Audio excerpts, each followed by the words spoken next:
Hi friends, ఈరోజు ప్రతి భార్య భర్త వినాల్సిన కథనం గురించి తెలుసుకుందాం. అదో అందమైన ఇల్లు. అందులో ఒక గదిని అందంగా పూలతో అలంకరించారు. టేబుల్ మీద అన్ని రకాల స్వీట్స్ పళ్ళు పెట్టారు. కొంతసేపటికి గదిలోకి పాల గ్లాస్తో దివిజ వచ్చింది. కాస్త కంగారుగా, భయంగా, మనసులో ఎన్నో ఆలోచనలతో గదిలోకి అడుగుపెట్టింది.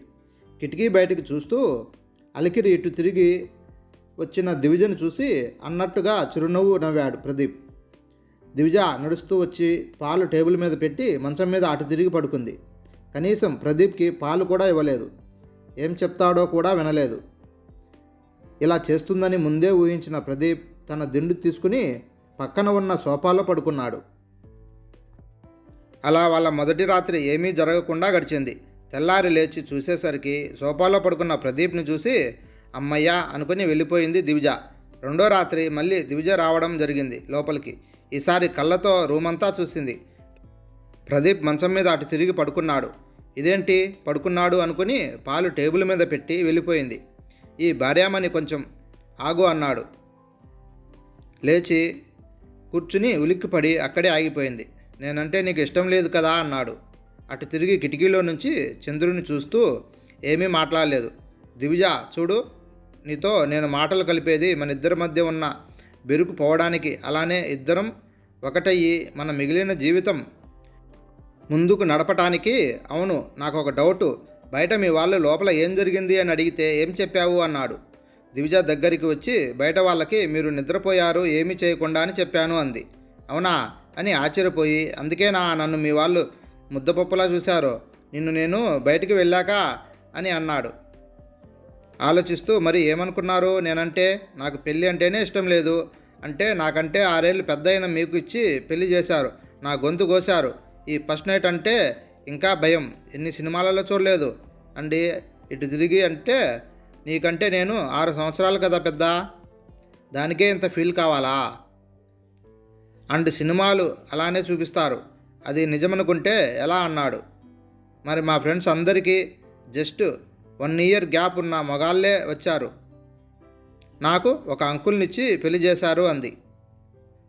అంటే ఇప్పుడు నేను అంకుల్ని అంటావు అంతేగా అన్నాడు దివిజను చూస్తూ. అవును, మీరు అంకుల్, నేను ఇంకా 24, నీకు 30+. అంటే నీ లెక్క ప్రకారం మా నాన్న అంకుల్, మా అమ్మ అక్కనా? మా అమ్మా నాన్నకి 10 ఏళ్ళు వారా అన్నాడు. సరే, మరి మీ అమ్మా నాన్నకి ఎంత డిఫరెన్స్ చెప్పు అన్నాడు. దివిజ ఆలోచించి 3 ఇయర్స్ అంది. అవునా, సరే అయితే ఇప్పుడేమంటావు? మనము 8 కలిసి అడుగులు ముందుకెళ్తామా, లేకపోతే ఇలా నన్ను వదిలేసి వెళ్ళిపోతావా అన్నాడు దివిజ కళ్ళల్లోకి చూస్తూ. మొదటిసారి దివిజను చూసింది. ప్రదీప్ని అతను రొమాంటిక్గా చూస్తున్నాడు. ఏమో, నేను ఇంకా ఏమీ అనుకోలేదు అంది. సరే రా కూర్చో, కాళ్ళు నొప్పి పడుతున్నాయి అన్నాడు. తను మంచంకి అవతలికి జరిగి నేను నిన్నేమి తాకను అన్నాడు. ఆ భరోసా ఇచ్చాక మంచానికి చివరిగా కూర్చుంది. ఎవరినైనా ప్రేమించావా అన్నాడు దివిజను చూసి. లేదు అంది. మరి మీరు? ఈ పాటికి నాకు ఒక ప్రేమికురాలు ఉండి ఉంటే నేను ఎప్పుడో పెళ్లి చేసుకునేవాడినిగా. ఎంతమందిని చూశాక నాకు నువ్వు నచ్చావు. ఎంత అందంగా ఉన్నావు తెలుసా. ఎందుకో నువ్వు నా భార్యవైతే బాగుండు అనిపించింది. అలా నీ ఫోటో చూశాకే నేను ప్రేమించాను. ఎన్నిసార్లు నీ ఫోటోని ఆ కిటికీ పక్కన పెట్టుకుని బయటికి చూస్తూ నీతో మాట్లాడాను తెలుసా అన్నాడు. కానీ ఎందుకో నేను నీకు నచ్చలేదు. ఏం చేస్తాం అన్నాడు దిగులుగా 2 చేతులు బుగ్గల మీద పెట్టి. ఒకటి చెప్పు, నీకు ఎందుకు నచ్చలేదు నేను? నా ఏదైనా నీ ప్రాబ్లం అన్నాడు. అది అని పర్లేదు చెప్పు, నువ్వు నాకు చెప్తేనే కదా తెలిసేది. అప్పుడు మనం కలిసి ఉండాలో లేదా విడిపోవాలో డిసైడ్ చేద్దాం. అంటే మా ఫ్రెండ్ చెప్పింది, మనకన్నా పెద్ద ఏజ్ వాళ్ళని చేసుకుంటే ఇక అంతేనే, వాళ్ళు రొమాంటిక్గా ఉండరు, పాత చింతకాయ పచ్చడిలా ఉంటారు. పోను చాలా కష్టం, ఎక్కువ మన ఆలోచనతో వాళ్ళు ఎప్పుడూ ఏకీభవించరు అని. కానీ ఎంత మొత్తుకున్నానో నాకు పెళ్ళి వద్దు అని మా వాళ్ళు అబద్ధం చెప్పి ఈ పెళ్లి చేశారు అంది. అంతా విన్న ప్రదీప్ దివిజను చూసి నవ్వి, అవునా, నీకన్నా పెద్దవాడిని చేసుకుంటే రొమాంటిక్గా ఉండరు అని నువ్వెలా డిసైడ్ చేస్తావు? ఏమో, నీకన్నా రొమాంటిక్గా ఉండొచ్చు కదా. అయినా నీకే బెటర్, మంచిగా ఆలోచిస్తాడు. అయినా పాత చింతకాయ పచ్చడి తిన్నావా ఎప్పుడైనా? ఎంత బాగుంటుందో తెలుసా. ఒక పని చేద్దాం, నువ్వు ఎలా ఉండమంటే అలా ఉంటాను, ఓకేనా అన్నాడు నవ్వుతూ. నీ ఇష్టాలు చెప్పు, నా ఇష్టాలు చెప్తాను. అలా మన బంధంని ముందుకు నడిపిద్దాం. నువ్వు అనుకున్నట్టు నేను నువ్వు చెప్పేదాకా తాకను, సరేనా? అలా కూడా నచ్చకపోతే అప్పుడు చూద్దామన్నాడు. దివిజ కాస్త కన్విన్స్ అయింది. లేచి వెళ్ళి సోఫాలో పడుకోబోతున్న ప్రదీప్ చెయ్యి పట్టుకొని ఆపింది. అవునా, నేను విన్నది నిజమేనా? అయితే ఓన్లీ పడుకోవడమే కదా అన్నాడు. నేను ముందే చెప్పాను, ఏది చేయమంటే అదే చేస్తాను అని అన్నాడు. అవును అని తల ఊపింది. సరే అయితే పడుకో, గుడ్ నైట్ అన్నాడు. మళ్ళీ రొమాంటిక్గా చూసి మధ్యలో మేలుకు వచ్చింది దివిజకి. ఇటు తిరిగి పడుకున్నాడు. అతన్ని మొత్తంగా గమనించింది. చూడ్డానికి మనిషి బాగానే ఉన్నాడు, మంచివాడిలా ఉన్నాడు, తన మాటకి విలువ ఇచ్చేవాడిలా ఉన్నాడు అని అనిపించి ఇప్పుడు ఇటు తిరిగి పడుకుంది. అతన్ని చూస్తూ ఇప్పుడు ముచ్చటగా మూడో రాత్రి ఈసారి కాస్త ధైర్యంగా లోపలికి వచ్చింది. ప్రదీప్ కనిపించలేదు.